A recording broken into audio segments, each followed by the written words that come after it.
USA Monde. Good morning, my beautiful people. This is John from USA Monde, and welcome back to Sunday Talk episode number 63. In today's episode, I'm gonna go over some of the questions I received from you guys, and I will do my best to, give you my answer, according to my research and my experience. Okay, so before I start today's video, I want to wish you guys a happy Sunday.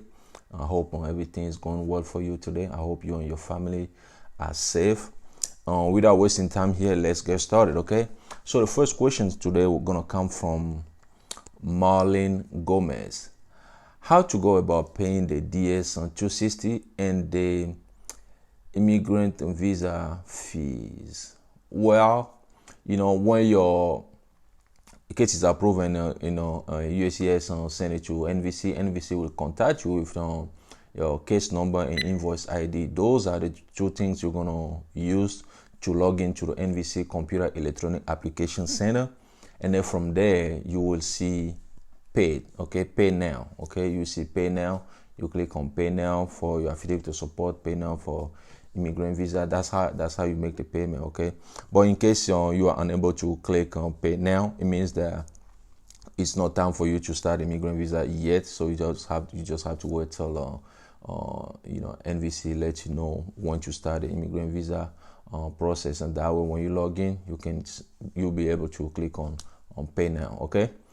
All right, let's move to another question here. This one will come from Sion Ibanez. Hello, sir. How are you? Because a family visa are suspended until December. My category is on IR5 parent, and this is possible to exempt two same CR1. Thank you. God bless. Well, I think the question of the viewer or the subscriber is asking is since people who are in CR1 category are exempted from the immigration suspension, she want to know if IR5, which is parent of U.S. citizen, also exempted. No, parent of U.S. citizen still affected by the immigration suspension. So if you are in that category, you have to wait until the immigration suspension is over. Hopefully by December 31st, like they say, and then from there, if the U.S. Embassy where you were going for any of you resume their visa services, and therefore you can go to your visa interview. Okay. Another question. Let's move to another one. This one will come from Kalia. Let's see what Kalia has to say. Hi, sir. I'm currently ready to submit an I-130 and I-130A for my spouse at this time. I really can't afford an attorney. If there was a mistake or something missing, does that put us at the back of the line again? Well, that's a good question.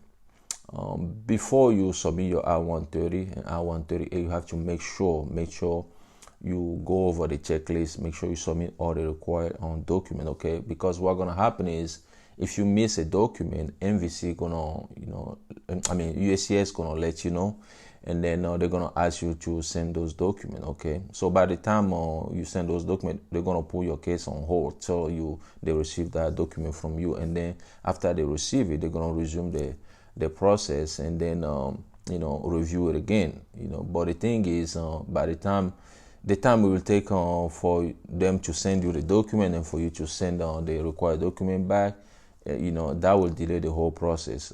It's not necessary you're going to go back to the line, because first of all, they're not going to wait for you before they continue.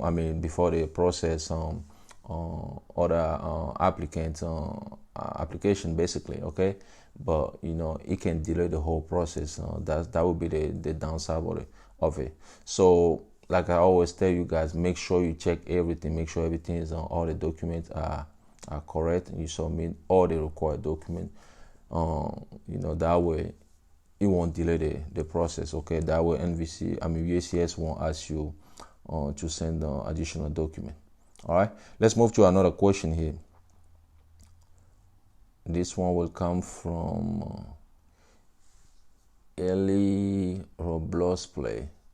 Hi Mondo, your video always helpful and clear. By the way, on DS260, previous address part have over 40 addresses have to fill, but it's hard to put them in at the same time. Even I can't save them either. Can you let me know how to do it? Thanks.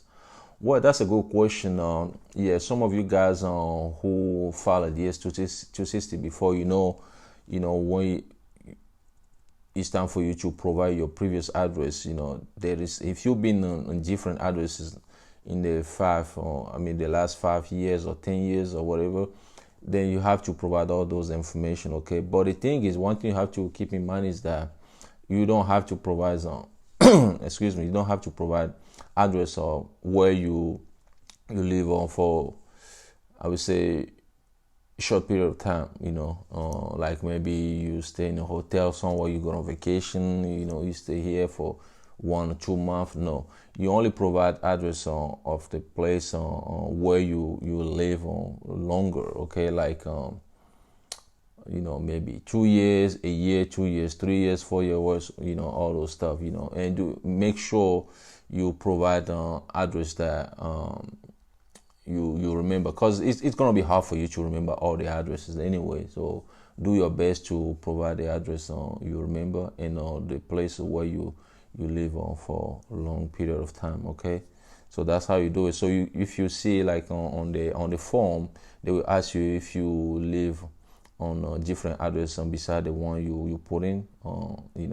If you click yes, then you're gonna open another space for you to provide those addresses. That's all you're gonna do till you provide all the addresses where you live. Okay, let's go to another question. This one will come from Bodrul. Okay, Bodrul Huda. Here is the question. Hello, sir. My mother lives in New York and I live in Bangladesh, and she's a green card holder. She applied for me in 2019 and I'm over 21. How long will the processing time take? Well, that's a good question. I had a friend who were a green card holder who petitioned for his son before. The whole process took like 2 years to 2.5 years. But unfortunately, because of the pandemic, U.S. Embassies, some of the U.S. embassy didn't resume their visa services yet, so that would delay the whole thing. I would say like maybe it might take 3 years or maybe 3.5 years. Based on how things going, based on if the immigration suspension is over in December and all those stuff. So I would tell you just maybe 3.5 years it might take before you get your visa. Okay, thank you. Another question. This one will come from, it's a long name, Ashrafuzaman Sholhag. Sir, my mother is a U.S. green card holder. She applied for a U.S. visa for me, and I'm under 21. So my question is, what is the name of my visa class? Well, if you are underage child of a green card holder, you will be in a F2A category. Okay, F2A category will be your visa category. All right, let's move to another question. This one will come from All in One. Let's see. All in One. Hey John, I'm a spouse of green card holder, and currently my case is at NVC for document review. NVC will review my case or not before January. Well, unfortunately, since you are affected by the immigration suspension, and then the immigration suspension will be over by December 1st, according to the proclamation. We don't know yet if they're gonna, extend it. So I would say it won't be possible for you to, for NVC to. Well, I won't say it's not possible, but NVC will eventually gonna review your document after the review document of people who are not affected by the immigration suspension. That's what they're doing now. So yeah, I would say maybe it's possible. It's possible they can review your document before on January 1st, but I'm not 100% sure because the priority now is on people who are not affected by the immigration suspension. Okay, but as far as like maybe get an interview letter, it's gonna be after the immigration suspension it's over. Okay,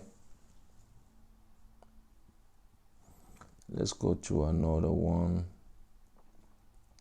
This one will come from Raniel Moniti.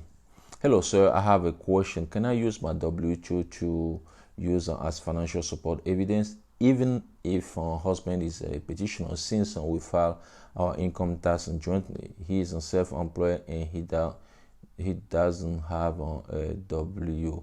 Well, yes, you can use your W-2 form, and also your husband, since your husband is self-employer, he can use his 1099 as a financial document to support the affidavit of support. Okay, so that's how it works. Yeah, it's possible. Yeah, you can use that. Let's move to another question. This one will come from let me see. Yese Lalewa Gechu. Hello, what about K1 visa apply case was received on March 2nd, still same? Well, K1 visa, you guys probably know that this K1 visa is affected by immigration suspension, and also like a week or 2 weeks ago, they announced that now K1 visa will have a high priority. But the thing is, you can only have that high priority if the U.S. consulate where you're going for the interview resume the visa services. Okay, so I would say right now, you just have to check on your U.S. embassy where you live, where the beneficiary in this case lives, and see if the consulate resume the visa services, and therefore you have to contact the U.S. embassy, because if you say case will receive on March 2nd, chances are your petition is already expired, so you have to contact the U.S. consulate so they can help you, either extend the petition or renew your petition for revalidate the petition for you. Okay, so yes, contact the U.S. embassy. Excuse me. Let's move to another one here. This one will come from Young Rio. Please, what next after requesting for evidence? Well, after USCIS or NVC ask you for send additional document, request a document, and then you provide those documents, they're just gonna resume the process, the application process. Review everything and make a decision whether they deny your application or they approve your application. Okay, so this one, because I asked the person who asked the question, I asked him if the cases are USCIS or NVC. He said the cases are USCIS. So yeah, once USCIS review all the document after you submit it, then they're gonna make a decision, either approve it or deny it, like I said. And if they approve it, then they're gonna move your case to NVC, National Visa Center. Okay. All right, let's move to another question here. This one will come from Sharon Lagasca. Sharon Lagasca asked this question. Hi, John. I was wondering, NVC did not let me pay for affidavit of support. I'm unable to upload the affidavit of support form. I'm done with immigrant visa application, complete already, but not letting me do the affidavit of support. Well, that's a good question. One thing you have to know is that the affidavit of support, you have to download it from USCIS website, fill it up, sign it, scan it, upload it to a computer electronic application center. Okay, that's how it works. You have to download from USCIS website, not from NVC website. Okay, that's how you do it. I know people get confused. They think they're gonna download the affidavit of support form from NVC website. No, there is a link. If you click on it, it will take you to USCIS website. That's where you're gonna download the form. Or if you want to fill it up online, you can fill it up, print it out, and sign it before you scan it and submit it to NVC computer electronic application center. Let's move to the last question of today's video. And this one will come from Brina. Let's see what Brina has to say.